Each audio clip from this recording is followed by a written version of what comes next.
¿Por qué Fuerza Ciudadana y cómo va ese grupo político y qué se necesita para pasar el umbral?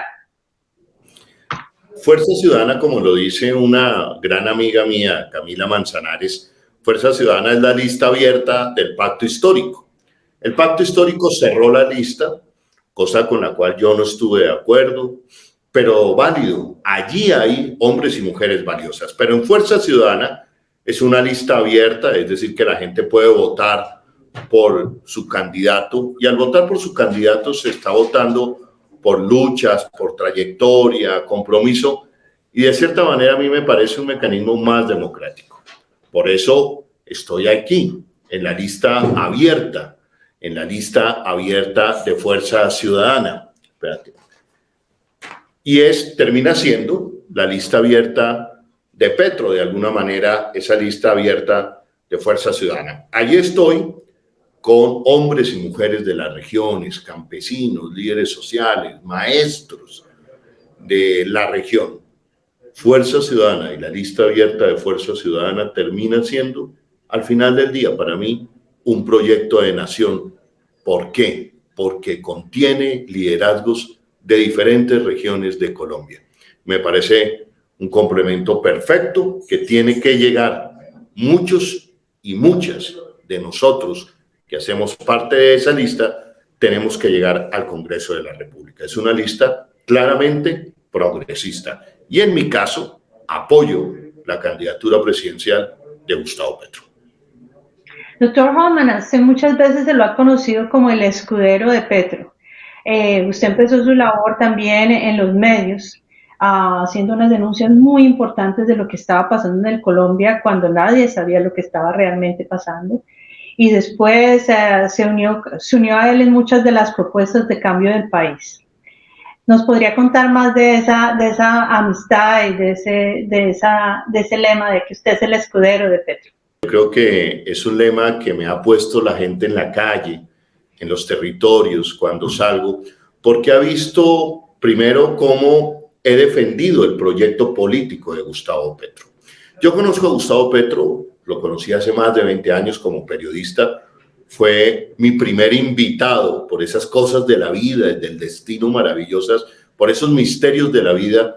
Gustavo Petro terminó siendo el primer invitado con quien inauguré esa serie famosa de televisión periodística de la cual yo era director, Contravía, una serie que a propósito, y déjame decir esto, formó a generaciones y generaciones de colombianos en el arte de conocer la Colombia profunda, de darle rostro a las víctimas, de que el discurso de la seguridad democrática y de Uribe Vélez no era como se lo presentaban a la opinión pública colombiana. Desde allí conozco a Gustavo Petro, desde Contravía impulsé sus denuncias, proyecté sus debates en el Congreso, nos vinimos haciendo amigos y nos une una tragedia.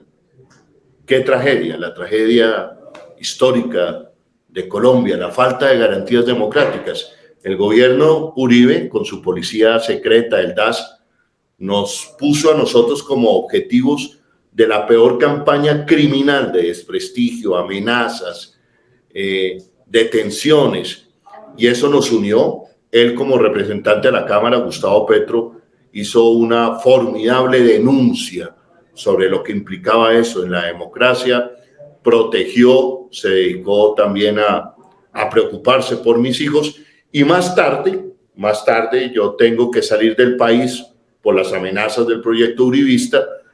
Regreso al país porque me trae Gustavo Petro como alcalde, y yo digo que es uno de los grandes gestos de reparación que he tenido en la vida, porque cuando tú sales como exiliado en Colombia, tú regresas y siempre regresas por la puerta de atrás. Nadie se acuerda de ti. Gustavo Petro me trae de los Estados Unidos, me pone como gerente de Canal Capital, y de allí hago una formidable gestión en la televisión pública de Bogotá. Intentan destituir a Gustavo Petro y como gerente yo me paro en la raya de Canal Capital, me paro en la raya frente a las presiones, frente a la grosería, a la patanería de colegas y de gobierno que en esa época pretendía que Canal Capital no televisara los discursos del alcalde Gustavo Petro desde el balcón, es decir, su defensa. Yo me paré en la raya, Constitución en la mano y dije, no señores, la misión y la visión de Canal Capital es mostrar lo que está pasando en Bogotá. Y esta, sin lugar a dudas, es la noticia más importante de la ciudad de Bogotá. Ese gesto significó mucho para que Colombia se diera cuenta de lo que estaba pasando en Bogotá y hizo más adelante que aportara a que Gustavo Petro regresara a la alcaldía de Bogotá.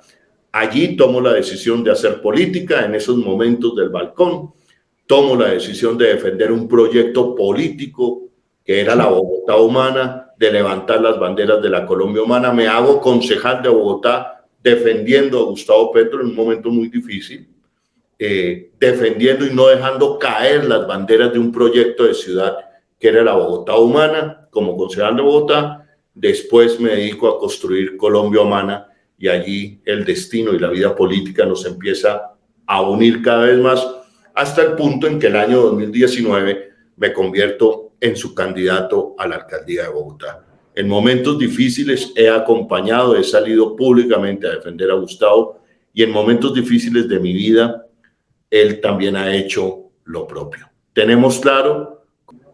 Doctor Hoffman, usted muchas veces se lo ha conocido como el escudero de Petro. Usted empezó su labor también en los medios, haciendo unas denuncias muy importantes de lo que estaba pasando en Colombia cuando nadie sabía lo que estaba realmente pasando. Y después se unió a él en muchas de las propuestas de cambio del país. ¿Nos podría contar más de esa amistad y de ese lema de que usted es el escudero de Petro? Sí, Sofía, yo creo que es un lema que me ha puesto la gente en la calle, en los territorios, cuando salgo, porque ha visto primero cómo he defendido el proyecto político de Gustavo Petro. Yo conozco a Gustavo Petro, lo conocí hace más de 20 años como periodista, fue mi primer invitado por esas cosas de la vida, del destino maravillosas, por esos misterios de la vida. Gustavo Petro terminó siendo el primer invitado con quien inauguré esa serie famosa de televisión periodística de la cual yo era director, Contravía, una serie que a propósito, y déjame decir esto, formó a generaciones y generaciones de colombianos en el arte de conocer la Colombia profunda, de darle rostro a las víctimas, de que el discurso de la seguridad democrática y de Uribe Vélez no era como se lo presentaban a la opinión pública colombiana. Desde allí conozco a Gustavo Petro, desde Contravía impulsé sus denuncias, proyecté sus debates en el Congreso, nos vinimos haciendo amigos y nos une una tragedia. ¿Qué tragedia? La tragedia histórica de Colombia, la falta de garantías democráticas. El gobierno Uribe, con su policía secreta, el DAS, nos puso a nosotros como objetivos de la peor campaña criminal de desprestigio, amenazas, detenciones, y eso nos unió. Él, como representante de la Cámara, Gustavo Petro, hizo una formidable denuncia sobre lo que implicaba eso en la democracia, protegió, se dedicó también a preocuparse por mis hijos, y más tarde yo tengo que salir del país por las amenazas del proyecto uribista. Regreso al país porque me trae Gustavo Petro como alcalde, y yo digo que es uno de los grandes gestos de reparación que he tenido en la vida, porque cuando tú sales como exiliado en Colombia, tú regresas y siempre regresas por la puerta de atrás. Nadie se acuerda de ti. Gustavo Petro me trae de los Estados Unidos, me pone como gerente de Canal Capital, y de allí hago una formidable gestión en la televisión pública de Bogotá. Intentan destituir a Gustavo Petro y como gerente yo me paro en la raya de Canal Capital, me paro en la raya frente a las presiones, frente a la grosería, a la patanería de colegas y de gobierno que en esa época pretendía que Canal Capital no televisara los discursos del alcalde Gustavo Petro desde el balcón, es decir, su defensa. Yo me paré en la raya, Constitución en la mano, y dije, no señores, la misión y la visión de Canal Capital es mostrar lo que está pasando en Bogotá, y esta, sin lugar a dudas, es la noticia más importante de la ciudad de Bogotá. Ese gesto significó mucho para que Colombia se diera cuenta de lo que estaba pasando en Bogotá y hizo más adelante que aportara a que Gustavo Petro regresara a la alcaldía de Bogotá. Allí tomó la decisión de hacer política en esos momentos del balcón, tomo la decisión de defender un proyecto político que era la Bogotá humana, de levantar las banderas de la Colombia humana. Me hago concejal de Bogotá defendiendo a Gustavo Petro en un momento muy difícil, defendiendo y no dejando caer las banderas de un proyecto de ciudad que era la Bogotá humana. Como concejal de Bogotá, después me dedico a construir Colombia humana y allí el destino y la vida política nos empieza a unir cada vez más, hasta el punto en que el año 2019 me convierto en su candidato a la alcaldía de Bogotá. En momentos difíciles he acompañado, he salido públicamente a defender a Gustavo, y en momentos difíciles de mi vida, él también ha hecho lo propio. Tenemos claro, como nos lo dijera Jaime Bateman Cañón hace muchos años, antes que la política está la amistad, antes que la política está mi amigo Gustavo Petro. Yo le dije: Gustavo, no me gusta que se cierre la lista en el pacto histórico, me voy a construir progresismo desde Fuerza Ciudadana. Él me dijo: estás en todo tu derecho, adelante, te apoyo. Más adelante nos encontraremos, y ese punto, ese día de encontrarnos los dos nuevamente para unirnos en la campaña presidencial de Gustavo Petro, va a llegar el 13 de marzo, domingo 13 de marzo, ahorita a las 12 de la noche. Doctor Holman, hablando de las campañas de persecución y desprestigio, hay unas denuncias hoy sobre Carlos Escobar Marín, que se conoce como, que es una persona convicta y además que se conoce como el director de lo que se llama la bodega uribista. Y se dice que ya empezaron las campañas de desprestigio masivo y una de las personas a las que están atacando es a usted. ¿Qué comentarios tiene usted para la opinión pública sobre esto? Además de que se dice que esto viene ordenado por el gobierno actual, por el gobierno Duque. Lamentablemente, Sofía, las campañas de desprestigio terminan siendo, lamentablemente, un sello de la gobernanza uribista. Esto no es nuevo.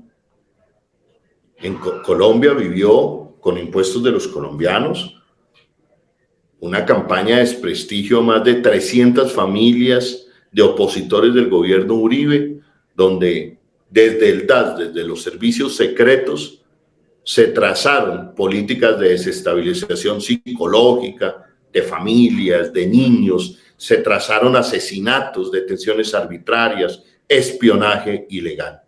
Y eso se mantiene.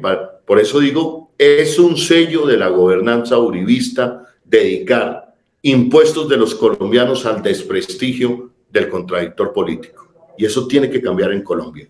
¿Con qué capítulo nos encontramos en la madrugada de hoy? Bajo una denuncia del periodista Julián Martínez y el medio La Nueva Prensa, que según Julián Martínez, Carlos Escobar parece un reconocido delincuente en los Estados Unidos, eso dice el portal.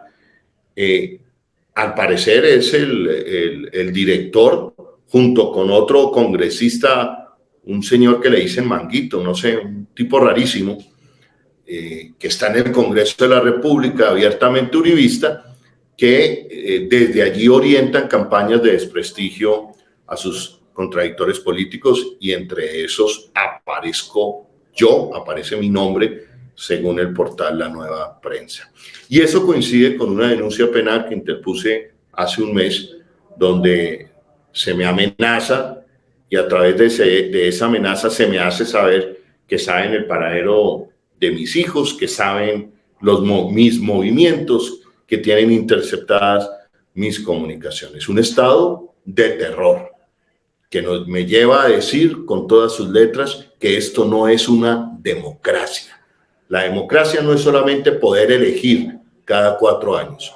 La democracia son garantías para que la gente se pueda expresar, pueda pensar diferente y pueda acceder a cargos de elección popular sin mediar persecución por parte del gobierno de turno. Entonces, Esto desdice mucho de la democracia y en las próximas horas estamos estudiando con mi equipo de trabajo interponer nuevas denuncias penales, pero desde aquí, desde este portal, yo sí le exijo al gobierno de Iván Duque que se pronuncie ese representante que se hace conocer con el alias de Manguito, que se pronuncien si es verdad que con dineros de los colombianos se paga un lujoso apartamento que otrora fuera del narcotráfico para desde allí hacer bacanales y en medio de esa locura de bacanales hacer campañas de desprestigio criminales contra opositores políticos. Una denuncia realmente muy fuerte. En lo que hemos visto, además, han sido varias cosas que el Estado colombiano tiene que responder, incluyendo la intervención en la Comisión de la Verdad. Doctor Holman Morris, una de las cosas que usted dijo durante la campaña de la alcaldía de Bogotá es muchas denuncias basadas en hallazgos de la Contraloría de Bogotá sobre la corrupción del metro de Bogotá. Y muchas de las cosas que usted dijo llegaron a ser. ¿Nos puede contar más sobre los hallazgos principales de la Contraloría de Bogotá y la denuncia penal que existe por corrupción en el metro elevado de Bogotá? Sí, un poco también explicándole a tus seguidores, a los seguidores de este portal de Vándalos. Mire, el proyecto más importante en la historia de Colombia de infraestructura hoy se llama Metro Elevado de la ciudad de Bogotá. Mis denuncias recurrentes hace 7 años es que proyectos de infraestructura sin estudios caen en corrupción. Esa es la historia de la megacorrupción en Colombia. Y este caso, todo indica, todas las señales indican, las alertas, las alarmas indican que no va a ser la excepción y por el contrario, va a ser el gran escándalo de corrupción en la historia del país. ¿De qué estamos hablando? Estamos hablando del exalcalde Enrique Peñalosa, que hace 7 años le dijo a Bogotá que el proyecto Metro Elevado era más barato, más rápido y más bonito. Han pasado 7 años y no se conocen los estudios del proyecto Metro Elevado. Y por el contrario, se botaron a la basura 140.000 millones de pesos, 8 años de estudios y por ahí mismo el futuro de millones y millones de bogotanos y bogotanas. Por eso he dicho, me reafirmo, no es cosa que me guste estarla diciendo, pero la seriedad, la fuerza de los hechos me llevan a decir el señor Enrique Peñalosa debería estar en una cárcel y no como candidato presidencial hoy en día. Solo es posible bajo un régimen de la corrupción que el señor Enrique Peñalosa nadie lo toque, nadie lo mire, nadie lo cuestione. El más reciente informe de la Contraloría Distrital me da la razón después de 7 años. Dice, no hay estudios de geotecnia, no hay traslado de redes y hágame el siguiente favor, fíjense esto. 2 firmas contratadas por la empresa Metro y la Financiera de Desarrollo Nacional se ponen de acuerdo una tarde tomando té y galletitas en adjudicarse ellas mismas una comisión por 6.000 millones de pesos, algo así como $1,5 millones, cuando eso no está permitido en la contratación pública. Ese tipo de comisiones de éxito no están permitidas. Y así una serie de ilegalidades, una serie de hallazgos disciplinarios encuentra la Contraloría Distrital. Y eso en el proyecto de infraestructura más importante en la historia del país, que debería estar blindado.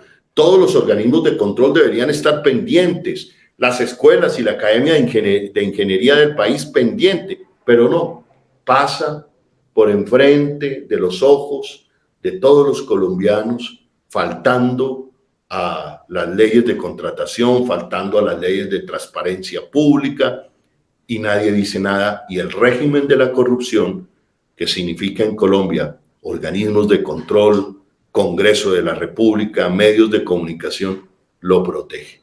Yo, Holman Morris, quiero ser senador de la República, entre otros, para ponerle un palo al gran cáncer que está acabando con Colombia y que se está robando el dinero de la leche, de la carne, de las escuelas, de los hospitales, de millones de colombianos, que es la corrupción. Holman Morris en el Senado de la República será senador progresista y será el palo en la rueda de la corrupción en Colombia. Doctor Holman Morris, además de este caso de mega corrupción del Metro de Bogotá, donde por años y años Bogotá sigue sufriendo la falta de transporte, pues también existen serias acusaciones sobre el túnel de la línea, que duró más de 100 años bajo construcción, y también sobre el proyecto de Hidroituango, que muchas de esas, muchos políticos en este momento, como el doctor Sergio Fajardo, están siendo investigados. ¿Qué opina usted de esos otros dos megaproyectos y que también están salpicados por muchas preguntas? Pues, Sofía, eso confirma una triste historia de corrupción en Colombia. Ya lo decía el profesor Hermes Tovar, un profesor economista de la Universidad Nacional que se ha dedicado a estudiar el tema de la corrupción en Colombia, donde señala que la corrupción en Colombia está más que todo en las grandes obras de infraestructura, más que todo en las que tienen que ver con movilidad. Es el caso del túnel de la Niña y es el caso del metro elevado. Pero también se han presentado grandes escándalos de mega corrupción en lo que se ha conocido como Reficar, Odebrecht, que vuelve a ser un tema de infraestructura vial, ¿no es cierto? ¿Y qué pasa con todo eso? Que al final del día no pasa nada. Los autores huyen de la ley o los autores son protegidos, y vuelvo a este concepto que he venido elaborando, son protegidos por el régimen de la corrupción, ¿no es cierto? Entonces, cuando esa mega corrupción, en donde hay políticos, donde hay familias tradicionales, donde se involucra también cierto sector del empresariado, y queda impune esa megacorrupción, pues esa megacorrupción, en lugar de acabarse, se sigue empoderando y se sigue agrandando. Por eso hoy en Colombia, al final de cada año, se calcula que son 50 billones de pesos lo que se pierde en corrupción. Por eso, cuando yo me empecino en denunciar el proyecto Metro Elevado, no es un capricho. Es que yo creo que si nosotros logramos atravesarnos a la corrupción de este proyecto, estaremos sentando un precedente para las próximas generaciones de colombianos. Doctor Morris, Colombia tradicionalmente la mayoría no vota, siempre gana el abstencionismo, 50%, pero también es un país que normalmente no había protestado. Y en la protesta social se vio que salió muchísima gente en muchísimas partes del país en forma histórica comparado con otras marchas, particularmente porque estábamos en la mitad de una pandemia donde la gente no debería estar, digamos, muy cerca unas de otras, pero la gente salió. Dos cosas. ¿Qué piensa de ese fenómeno de la protesta social que en Chile se transformó en votos, donde ganó un gobierno progresista? Y segundo, ¿qué piensa de la represión que existió en el país, incluyendo Bogotá, donde hay grandes acusaciones de tortura, de muchachos quemados, de muchachos que fueron torturados y que siguen siendo judicializados? Entonces, esas dos preguntas. ¿Usted qué piensa de ese proceso? ¿Se va a transformar en votos? Y segundo, ¿qué piensa de la represión del Estado durante esas protestas sociales? Bueno, la represión del Estado hacia la protesta social no es nueva. Yo difiero un poco en la antesala que tú haces. Uh-huh. Colombia sí ha tenido, digamos, una tradición de movilizaciones sociales, pero paralela y caminando al lado de esa tradición de movilizaciones sociales, ha habido una tradición de violencia, de asesinatos y de exterminio de líderes sociales, líderes sindicalistas que promueven la protesta social.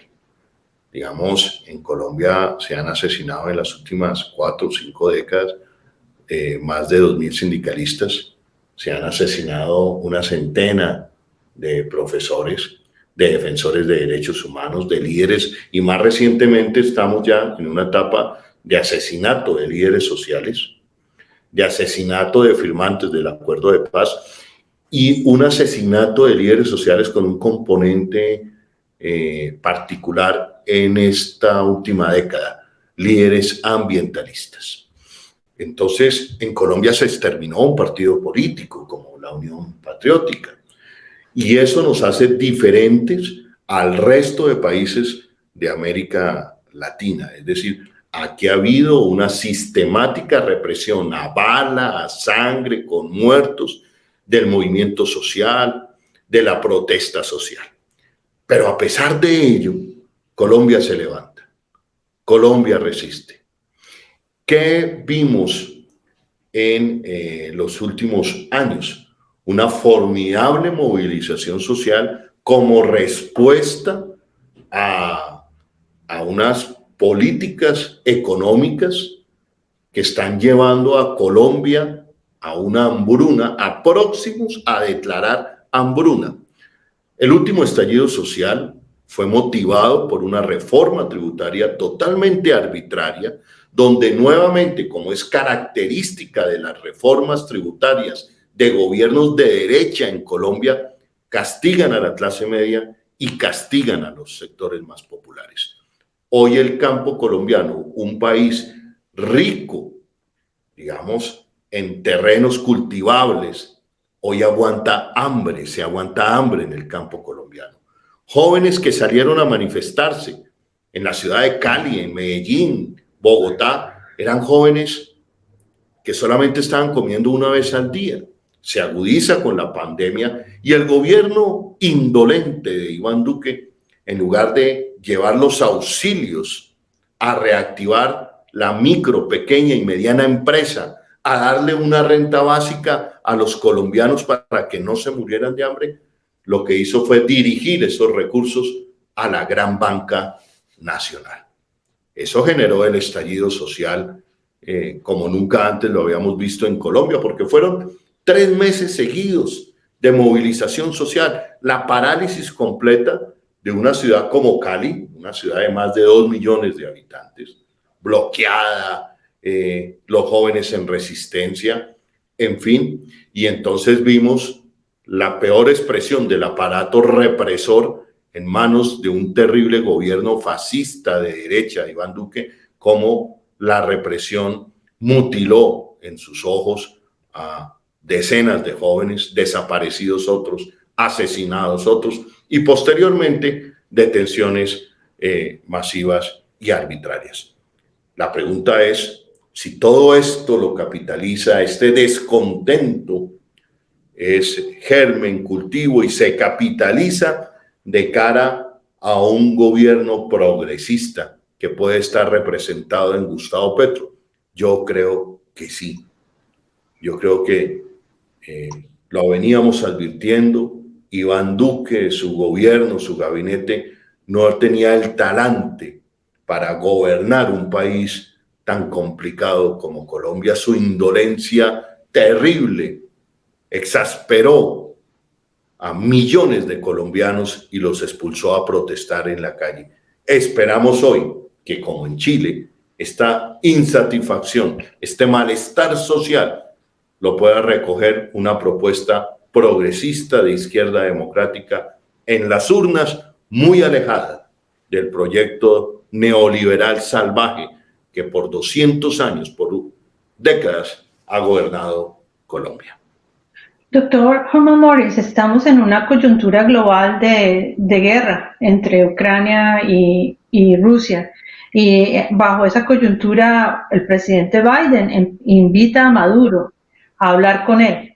¿Qué piensa usted en general de esta situación que se está viviendo en el mundo y las implicaciones para Colombia y la implicación que tiene esa charla entre Biden y Maduro en que las relaciones entre esos dos países vayan a cambiar? Bueno, hay una charla en un lapso de 15 días de Biden con Maduro. Vimos ayer las primeras reacciones a ese intercambio diplomático que fue la liberación de algunos ciudadanos norteamericanos en Caracas, pero no olviden ustedes que yo creo que el otro componente es la visita que hace Iván Duque precisamente hoy o mañana a Washington al presidente Biden. Y yo creo que en esa visita se va a hablar del tema venezolano y yo creo que el presidente Biden le va a pedir al presidente Iván Duque que abra ya nuevamente las relaciones diplomáticas, políticas con Venezuela. Porque el ajedrez internacional empieza a cambiar, la geopolítica empieza a cambiar. Date cuenta que Rusia anuncia el cierre de importaciones de gas, de exportación de gas, y entonces afanosamente Estados Unidos tiene que cambiar su política frente a Venezuela para asegurarse de una gran producción de reservas de petróleo, y me pareció escucharle ayer al presidente Maduro que podía tener una producción muy rápida de 3 millones de barriles de petróleo. Con eso, digamos, abastecería buena parte de Europa y buena parte de los Estados Unidos. Y es el cambio, como una guerra entre Ucrania y Rusia cambia el panorama político, el ajedrez político, sobre todo aquí en Latinoamérica. Yo resalto y rescato el acercamiento del gobierno Biden con el hermano país de Venezuela. Yo creo que ya era justo, ya era necesario, y ojalá de la visita del presidente Duque y el encuentro con el presidente Biden salga también la orientación de recomponer las relaciones políticas y diplomáticas con Venezuela. Ahora el mundo vive bajo una tensión. Las declaraciones locas, a mi manera de ver, de la posibilidad, solamente contemplar la posibilidad de usar armamento nuclear, me parece una locura. No he sido amigo nunca, como defensor de derechos humanos, no he sido un amigo nunca de invasiones, tampoco he sido un amigo nunca de políticas imperiales, y hoy estamos frente a un juego de dos imperios: el imperio ruso, la política de imperio, igual Estados Unidos, otra política de imperio, donde, digamos, naciones pequeñas como Colombia y otras naciones en el mundo terminan atrapadas en ese juego. Urgente el diálogo, urgente la negociación, porque sabemos que tanto en guerras irregulares como en guerras convencionales, la que lleva la peor parte es la población civil, y de esa población civil, los niños y las mujeres.